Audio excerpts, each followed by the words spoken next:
రైతు రుణ మాఫీ మార్గదర్శకాలు కావవి రైతులను మభ్యపెట్టేందుకు ప్రయత్నాలు. ప్రభుత్వ విధానాలు కొండను తవ్వి ఎలుకను పట్టినట్లు ఉంది మాజీ వ్యవసాయ శాఖ మంత్రి నిరంజన్ రెడ్డి. కాంగ్రెస్ ప్రభుత్వం విడుదల చేసిన రుణమాఫీ మార్గదర్శకాలపై మాజీ మంత్రి సింగిరెడ్డి నిరంజన్ రెడ్డి ఆగ్రహం వ్యక్తం చేశారు. ఈ సందర్భంగా ఆయన మాట్లాడుతూ రాష్ట్రంలో వ్యవసాయం రైతాంగం బాగుండాలని, తద్వారా విరివిగా ఉపాధి అవకాశాలు లభించాలని, కేసీఆర్ ప్రభుత్వం వ్యవసాయానికి ఉచిత కరెంటు, సాగునీళ్లు, రైతుబంధు, రైతు బీమా, రుణమాఫీ పథకాలకు శ్రీకారం చుట్టింది. ఉమ్మడి రాష్ట్రంలో రైతులు వ్యవసాయ రంగాల కష్ట నష్టాల మూలంగా అనేక మంది రైతులు ప్రాణాలను కోల్పోయారు. తెలంగాణ మలిదశ ఉద్యమంలో తెలంగాణ రైతులు వ్యవసాయమే ఇరుసుగా పనిచేశాయి అని గుర్తు చేశారు. ఉమ్మడి రాష్ట్రంలో పడిన రైతుల రుణభారాన్ని తొలగించడం మూలంగానే రైతు కుదుటపడతాడు. వ్యవసాయం సుస్థిరం అవుతుందని భావించి కేసీఆర్ 2 విడతలుగా రుణమాఫీ ప్రక్రియకు శ్రీకారం చుట్టారని ఆయన తెలిపారు. తెలంగాణ ప్రభుత్వం వల్ల రుణమాఫీ కోసం మార్గదర్శకాలను విడుదల చేస్తూ ఆదేశాలను జారీ చేసింది. ఇది ఆనాడు రుణమాఫీ కోసం మాట్లాడినప్పుడు ఎన్నికల కంటే ముందు సుమారు 6 మాసాల ముందు నుంచి చాలా తీవ్రంగా మాట్లాడుతూ వచ్చింది రాష్ట్ర కాంగ్రెస్ పార్టీ. కేసీఆర్ రుణమాఫీ చేయలే, మేము చేస్తామని. అప్పటికి 2 విడతల రుణమాఫీ చేసి కేసీఆర్ కేవలం 6,000 పైచిల కోట్లు మాత్రమే మిగిలి ఉండే రెండో విడతలో 19,000 కోట్లలో.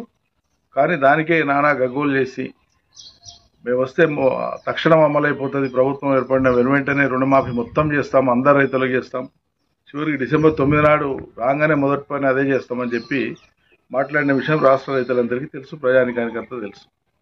ఆనాడు ఆశ కల్పించేటప్పుడేమో అందరి రైతులకని చెప్పినారు. ఈరోజేమో కొందరి రైతులకే ఇవ్వడం కోసము మార్గదర్శకాల పేరు మీద మార్గదర్శకాలలో రైతుల ఏరివేత కోసం రాష్ట్ర ప్రభుత్వం పన్నాగం పన్నుతా ఉంది.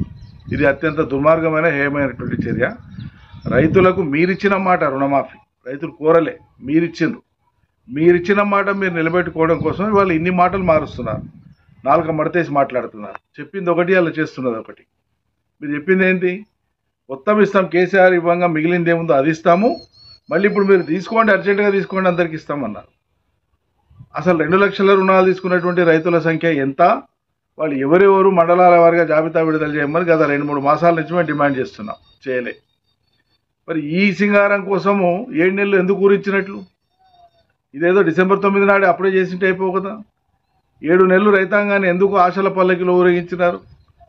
వచ్చేస్తుంది, మీకు వచ్చేస్తుంది, అగొచ్చేస్తుంది అని చెప్పి ఊరిస్తుంది. చాలా పెద్ద పెద్ద మాటలు మాట్లాడుతుంది. వాళ్ళు మీరు చెప్పేటువంటి మార్గదర్శకాల ప్రామాణికత తీసుకుంటే, PMKSYని కూడా ప్రామాణికంగా తీసుకుంటే, మీరు చెప్పే రేషన్ కార్డుల లెక్కను ప్రామాణికంగా తీసుకుంటే, మొత్తం ఉండేటువంటి 69 లక్షల పైచిలకు రైతాంగానికి సంబంధించినటువంటి సంఖ్యను మీరు వీలైనంత వరకు కుదించి ఇచ్చినామనిపించుకోవడానికి చేసేటువంటి ప్రయత్నాలేవి తప్ప నిజంగా రైతులకు మేలు చేయడం కోసం మీరు సంకల్పించలేదు, మీకు ఆ ఉద్దేశం లేదనేది అర్థమవుతోంది. మేము ఈ మాట చెప్తూనే వస్తున్నాం వరుసగా. ప్రజలకు కూడా అర్థం కావాలి, రైతులకు కూడా అర్థం కావాలి. మరి వాళ్ళ రైతులు కూడా అర్థం చేసుకుంటారు రాష్ట్ర ప్రభుత్వం యొక్క నీతిని. సరైనటువంటి సమయంలో రైతులు ఏ రకంగా స్పందించాలో ఆ రకంగా స్పందిస్తారని చెప్పి నేను అనుకుంటున్నాను.